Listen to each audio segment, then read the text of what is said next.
Hello students, let's see the question. So the question says, what speciality of graphite attributes for its excellent electrical conductivity in spite of being a non-metal? तो यह जो non metal के बारे में बात किया गया है, this is basically carbon, right?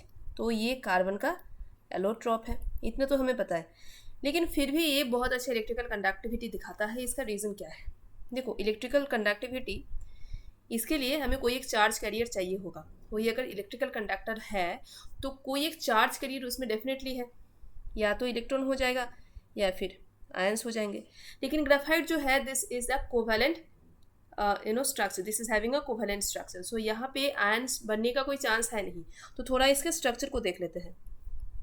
ऐसे एक हेक्सागोनल रिंग बन जाता है, और ये जो रिंग है, ये रिंग, ऐसे कई सारे हेक्सागोनल रिंग आप कह सकते हो कि फ्यूज्ड होके एक शीट बना के रखा है। ऑलराइट, तो ये अगर लेयर नंबर 1 है, लेयर नंबर 2 में सिमिलर ऐसे शीट बनेंगे हेक्सागोनल रिंग स्ट्रक्चर का, एंड सो ऑन। ठीक है, अब ये जो 1 एंड 2 लेयर आपको दिख रहा है, इनके बीच में जो अट्रैक्शन है या फिर इंटरेक्शन है, that is very very weak.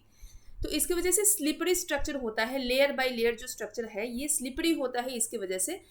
लेकिन यहाँ पे इलेक्ट्रिसिटी को कंडक्ट करने का कोई भी रीजन छुपा हुआ नहीं है, छुपा हुआ है बॉन्ड में।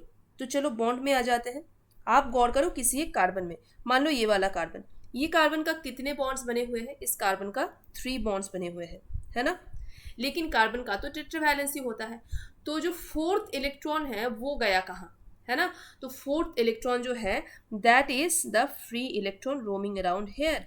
और यही फ्री इलेक्ट्रॉन जो है, this attributes for the electrical conductivity. So layer structure is not responsible, loose electrons are responsible. Free electron या फिर loose electrons, they are responsible. Strong intramolecular bonding, intramolecular यानी आपको पता है ये जो कार्बन या फिर ये कार्बन, इन दोनों के बीच में जो बॉन्डिंग है, इसको अगर समझ ले तो ये हो जाता है इंट्रामोलिकुलर बॉन्डिंग।